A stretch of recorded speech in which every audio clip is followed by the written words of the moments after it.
Sommige mense glo dat die vloed net 'n lokale vloed was. Met ander woorde, hulle dink dat die water nie die hele wêreld oorspoel het nie, maar net 'n kleinerige lokale deel daar waar Noag eers gebly het. Maar as dit waar is, hoekom het God nie net vir Noag gesê om weg te trek nie, miskien tot op 'n hoë berg? Hoekom moes hy vleiende diere saamneem? Hulle kon ons maar net weggevlieg het as dit slegs 'n lokale vloed was. Nog meer belangrik, alhoewel God bykans alle lewe op aarde vernietig het, het hy ook beloof dat daar nooit weer 'n wêreldwye vloed sou wees nie. As 'n teken hiervan het hy vir ons die reënboog gegee. Deur die jare was daar al verskeie plaaslike vloede op verskillende plekke in die wêreld gewees, maar daar was nog nooit ooit weer 'n wêreldwye een soos in Noag se dae nie. Dink 'n bietjie hieroor. As Noag se vloed slegs 'n plaaslike of 'n lokale vloed was, dan sou dit beteken dat God sy belofte al oor en oor verbreek het. Omdat daar sedert Noag al so baie ander plaaslike vloede op aarde was. God breek nooit sy beloftes nie.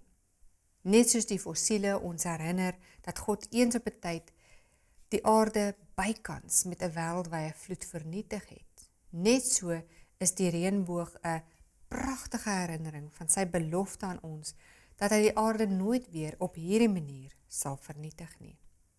Ons weet dat daar wel 'n groot vernietiging gaan kom, maar daardie vernietiging sal deur vuur wees, nie deur 'n vloed nie. Jy kan daaroor lees in 2 Petrus 3 vers 10 tot 12.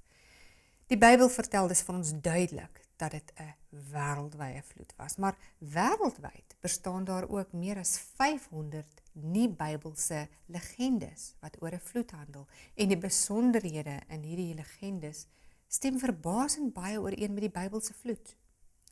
Vanaf die 3de skepingsdag tot net voor die wêreldvloed het die aarde heeltemal anders gelyk as vandag, waarskynlik met een superkontinent. Nie noodwendig in die vorm van Pangea nie, maar waarskynlik baie groter. Ons lees daaroor in Genesis 1 vers 9 tot 10. En God het gesê, laat die waters onder die hemel hulle op een plek versamel, sodat die droë grond sigbaar word. En dit was so. En God het die droë grond aarde genoem, en die versameling van die waters het hy see genoem. Toe sien God dat dit goed was.